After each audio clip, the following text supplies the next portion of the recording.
Sugar వచ్చినప్పుడు చాలామంది ఎంతసేపు కూడా ఏం మానేయాలి, ఏది తింటే ప్రమాదం అని ఆలోచిస్తూ ఉంటారు, కానీ ఏది తినాలి అనే దానిపైన అంతగా ఫోకస్ పెట్టరు. అయితే ఇక్కడ ఆసక్తికరమైన విషయం ఏంటంటే, షుగర్ వ్యాధి అదుపులో ఉండాలంటే కొన్ని ఆహారాలను ప్రత్యేకంగా తీసుకోవాలి. ఆసక్తికరమైన ఈ విషయాన్ని మనం తెలుసుకుందాం. అంటే షుగర్ ఉన్నప్పుడు అది కంట్రోల్లో ఉండాలనుకున్నప్పుడు ఎలాంటి ఆహారాలు తీసుకోవాలి, నిర్భయంగా ఎలాంటి వాటిని తీసుకోవచ్చు, ఇది మనం తెలుసుకుందాం. మిత్రులారా నమస్కారం, నేను మీ డాక్టర్ చిరుమామిళ్ళ మురళి మనోహర్. ఈ వీడియోలో మనం తెలుసుకోబోతుంది ఇదే, షుగర్ని కంట్రోల్లో ఉంచేటటువంటి ఆహారాలు. వీటిని తెలుసుకుందాం. ఎందుకంటే ఆహారం అనేది మనిషిని నడిపిస్తుంది. ఆహారం వల్లనే మనం రోజువారీ పనులు చేసుకోగలుగుతాం. అంటే యాక్టివిటీ, జీవక్రియ అంతా కరెక్ట్గా ఉంటుంది. కాబట్టి ఆహారాన్ని మానేయలేం. కాకపోతే చూజీగా ఉండాలి. ఎలాంటివి తీసుకుంటే మంచిది, ఇది తెలుసుకుందాం. అంటే ఎందుకంటే వాతవ్యాధి ప్రమేహశ్చ కుష్ఠమర్శో భగంధరం అస్మరీం మూఢగర్భశ్చ తద్వేదోదరం అష్టమం అని ఒక 8 రకాల అష్టవిధ మహాగాథాలు చెబుతూ వాటి ప్రమేహం గురించి చెబుతూ మధుమేహం గురించి చెప్పారు. ఒకసారి ఈ షుగర్ అనేది వస్తే ఇక అది యాప్య వ్యాధి, అంటే కంట్రోల్ చేయాల్సినటువంటి వ్యాధి అని అర్థం. కాబట్టి లైఫ్ లాంగ్ దీన్ని కంట్రోలింగ్ టెక్నిక్స్ తెలుసుకోవాలి. కాబట్టి దీనికి వాడదగినటువంటి మెడిసిన్స్ కానీ లైఫ్ స్టైల్ కానీ ఇలాంటివి పాటిస్తూనే ఆహార నియమాలు కూడా పాటించడం చాలా అవసరం. లేకపోతే ఈ ఒంట్లో చక్కెర స్థాయిలు పెరిగి కిడ్నీ సమస్యలు, కంటి సమస్యలు, తిమ్మిర్లు, 1 కాదు 2 కాదు అనేక రకాల సమస్యలు వచ్చే రిస్క్ ఉంటుంది. కాబట్టి డయాబెటిక్స్ అంటే మధుమేహాలు తప్పకుండా తీసుకోవాల్సినటువంటి ఆహారాలు ఏమిటి, వీటిని వరుసగా తెలుసుకుందాం. అంటే ఈ మధ్య కాలంలో ట్రాజడీ ఏమిటంటే, మామూలుగా ఒకప్పుడు డయాబెటీస్ అంటే ఏదో 50+ తర్వాత వచ్చేటటువంటి వ్యాధి అనుకునేవాడు. కానీ వయసుతో నిమిత్తం లేకుండా ఇప్పుడు అన్ని వయసులో వాళ్ళకి డయాబెటీస్ అనేది వస్తుంది. మరి కోవిడ్ టైంలో దానికి వాడినటువంటి స్టీరాయిడ్స్ వల్ల కానీ, ఇతర కారణాల వల్ల కానీ, లైఫ్ స్టైల్ వల్ల కానీ ఈ మధ్య యంగ్ ఏజ్లో ఈ డయాబెటీస్ అనేది కనిపిస్తూ ఉంది. ఇలాగా ఈ దీర్ఘకాలపు సమస్యలాగా ఇది పెరిగిపోవడానికి కారణం ఏంటంటే, ఒకటి సమయపాలన లేని ఆహారపు అలవాట్లు. అంటే కొంతమందికి తప్పక టెక్కీ పీపుల్లో వాళ్ళలో నైట్ డ్యూటీస్ ఉంటున్నాయి, నైట్ వర్క్ చేయాల్సిన పనులు ఉంటున్నాయి, వర్క్ ఫ్రమ్ హోమ్లో కూడా సమయపాలన ఉండట్లేదు. ఆ టైంలో ఏదో మీటింగ్ ఉంటుంది, దాని మీద ఫోకస్ పెడతారు, తర్వాత ఎప్పుడో తింటూ ఉంటారు. ఇలాగ ఈ ఫుడ్ హ్యాబిట్స్ ఇర్రెగ్యులర్గా ఉండటం కారణం. దాంతో మెటబాలిజం డిస్టర్బ్ అవుతుంది. అలాగే నిద్రలేమి అతి ముఖ్యమైన కారణం. ఇంకా ఒత్తిడితో కూడినటువంటి జీవన విధానం, అంటే స్ట్రెస్ డయాబెటీస్ పెరిగిపోతూ ఉంది. అందుకే కుటుంబంలో ఎవరికి లేకపోయినా సరే స్ట్రెస్ వల్ల వస్తుంది. కాబట్టి ఇవన్నీ కారణాలు. వీటి మీద దృష్టి పెడుతూనే మీరు తినాల్సినటువంటి ఆహారాల మీద మీకు అవగాహన ఉండాలి. ఇలాంటి వాటిలో అతి ముఖ్యమైనది ఏంటంటే ఆకుకూరలు. ఆకుకూరలలో క్యాలరీస్ తక్కువ ఉంటాయి, న్యూట్రియంట్స్ ఉంటాయి, ఫైబర్ ఉంటుంది. కాబట్టి షుగర్ పేషెంట్స్ అన్ని రకాల ఆకుకూరలు తినొచ్చు. చాలామంది డాక్టర్ గారు గోంగూర తినకూడదా, లేకపోతే ఫలానా తినకూడదు అని అడుగుతూ ఉంటారు. అన్నీ తినొచ్చు. అయితే అన్నిటికంటే బెస్ట్ ఏమిటి అన్నప్పుడు చాలామంది చూడండి, మీరు గమనించే ఉంటారు, ఈ ఆకుకూరలు చాలామంది ఎందుకు ఇష్టపడరంటే రుచి పచ్చిల్లి ఉండదేమో అని అనుకుంటారు. కానీ దీనికి ఎక్సెప్షన్ ఏంటంటే పాలకూర. పాలకూర అన్నిటికంటే ది బెస్ట్, ఎందుకంటే రుచిగా కూడా ఉంటుంది పాలకూర అనేది. దీంట్లో కావాల్సినంత ఫైబర్ ఉంటుంది, అలాగే దీంట్లో కావాల్సిన న్యూట్రియంట్స్ కూడా ఉంటాయి. అన్నిటికీ మించి ఒక మంచి బటరీ ఫ్లేవర్ ఉంటుంది దీనికి. కాబట్టి మనం తిన్న ఆహారం వెంటనే జీర్ణం కాకుండా ఇది సస్టైన్డ్ రిలీజ్ కోసం సహాయపడుతుంది ఈ పాలకూర అనేది. దీనివల్ల ఆహారంలో ఉండేటువంటి చక్కెరలు ఒకేసారి రక్తంలో కలవకుండా ఉంటాయి. అంటే షుగర్ లెవెల్స్ అకస్మాత్తుగా పెరిగేటువంటి అవకాశం ఉండదు. అకస్మాత్తుగా పెరిగితే మళ్ళీ అకస్మాత్తుగా తగ్గి శరీరం డిస్టర్బ్ అవుతుంది. దీంతో ఇన్సులిన్ సెక్రీషన్స్ అనేది ఎక్కువైపోతాయి. సస్టైన్డ్ రిలీజ్ ఉంటే ఆ సమస్య రాదు. అలాగే అతి ముఖ్యమైనది షుగర్లో తినదగింది ఏంటంటే కాయగూరలు. ఆకుకూరలతో పాటు కాయగూరలు కూడా నిర్భయంగా తినొచ్చు. కాయగూరల విషయానికి వస్తే డయాబెటీస్ ఉన్న వాళ్ళు ప్రత్యేకంగా తినాల్సిన కాయగూరలు ఏంటంటే, 1 టమాటా, 2 వంకాయ. అంటే భయపడతారు కానీ వంకాయ ది బెస్ట్, ముఖ్యంగా పొడుగు వంకాయ. అలాగే బీరకాయ తొక్కుతో సహా తినాలి. అలాగే ఇంకా కాకరకాయ, ఇది బెస్ట్ అనుకోవచ్చు. ఇంకా చిక్కుడుకాయ, ఫైబర్ చాలా ఎక్కువ ఉంటుంది. ముఖ్యంగా గోరు చిక్కుడు అయితే ఇంకా మంచిది.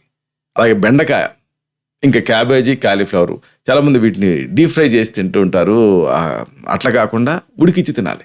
అలాగే బ్రకోలీ, ఇంకా ముఖ్యంగా దోసకాయ, మునగకాయ, సొరకాయ, ఇలాంటివి ఎక్కువగా తీసుకుంటూ ఉండాలి. అయితే మళ్ళీ వీటిలో ది బెస్ట్ ఏమిటి అంటే టమాటాలు, అలాగే కాకర. వీటిని యథోచితంగా తీసుకుంటూ ఉండాలి. వీటిలలో క్యాలరీ తక్కువ, యాంటీ డయాబెటిక్గా పనిచేస్తాయి. ముఖ్యంగా వీటిలో విటమిన్ సి ఉంటుంది. సాధారణంగా డయాబెటీస్ ఉన్నప్పుడు కంటి సమస్యలు వచ్చేటువంటి అవకాశం ఉంటుంది. కాబట్టి టమాటాల్లో ఉండేటువంటి వైటమిన్ ఏ, ఇతర లైకోపిన్ లాంటి కొన్ని పిగ్మెంట్స్, ఇవన్నీ కూడా కంటి చూపు పెరగడానికి సహాయపడతాయి. ఆ తర్వాత మనం చెప్పుకోవాల్సింది బ్రకోలీ. డయాబెటీస్ ఉన్నప్పుడు బ్రకోలీ అనేది ఇది క్యాలీఫ్లవర్ లాగే ఉంటుంది చూడటానికి, కానీ దానికంటే కొంచెం యాడెడ్ అడ్వాంటేజ్ దీనికి ఉంటుంది. ఇది మంచి ఆహారం. దీంట్లో కార్బోహైడ్రేట్స్ చాలా నెగ్లిజిబుల్గా ఉంటాయి. దీంట్లో ఫైబర్ ఎక్కువ మొత్తంలో ఉంటుంది. అయితే అసలైన విషయం ఏంటంటే ఈ బ్రకోలీలో వైటమిన్ ఏ, సి, కే ప్రధానంగా ఉంటాయి. దీంతో మన రక్తంలో చక్కెర స్థాయిలు అనేది కంట్రోల్లో ఉంటాయి. బ్రకోలీ ప్రత్యేకత ఇది గుండె సమస్యలు రాకుండా కాపాడుతుంది, ఎందుకంటే దీంట్లో యాంటాక్సిడెంట్ ఉంటాయి కాబట్టి. ఈ యాంటాక్సిడెంట్ శరీరంలో ఉన్న వేడిని కూడా తగ్గిస్తాయి. ఇక తర్వాత ముఖ్యమైనది పప్పు దినుసులు. అంటే ప్రోటీన్ అవసరం, ఎమాసియేట్ అవుతారు లేకపోతే.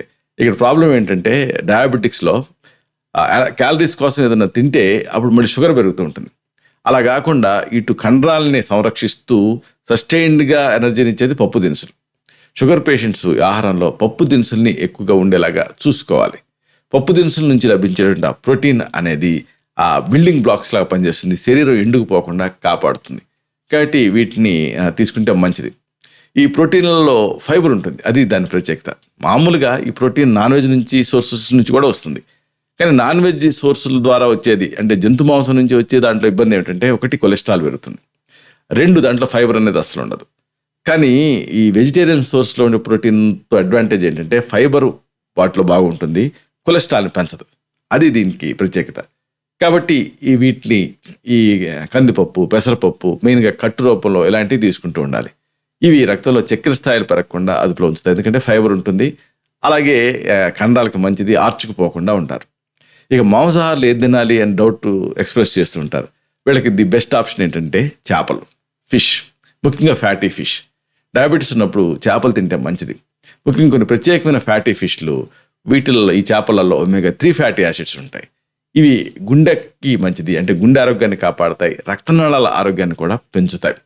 అందుకే షుగర్ పేషెంట్స్ వారానికి కనీసం ఒకసారైనా ఒకవేళ నాన్ వెజిటేరియన్స్ అయితే చేపలు తింటే మంచిది. అయితే ఈ చేపల్ని డీప్ ఫ్రైలో తింటూ ఉంటారు కొంతమంది, వేపుల రూపంలో. అలా కాదు, జస్ట్ ఉడికిచ్చి తినటం మంచిది, అంటే పులుసు ఫామ్లో తినటం మంచిది.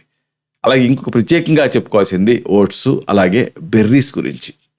ఇవి శరీరంలో ఈ ఓట్స్ అనేవి చెడు కొలెస్ట్రాల్ని తగ్గించి రక్తంలో చక్కెర స్థాయిలు సాధారణ స్థితిలో ఉంచేలాగా చేస్తాయి.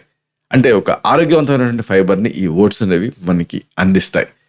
ఈ ప్లెయిన్ ఓట్స్, మనకి American oats, plain oats, pearl oats ఇలా రకరకాలుగా దొరుకుతాయి. కానీ ప్లెయిన్ ఓట్స్ అంటే ఎలాంటి వాటిలలో మిగతావి కలపకుండా అమ్మేటువంటి ఓట్స్ అయితే మంచిది. వీటిలో షుగర్ లెవెల్స్ తక్కువ ఉంటాయి, అలాగే నెమ్మదిగా జీర్ణం అవుతాయి, ఎందుకంటే దీంట్లో ఫైబర్ ఉంటుంది కాబట్టి.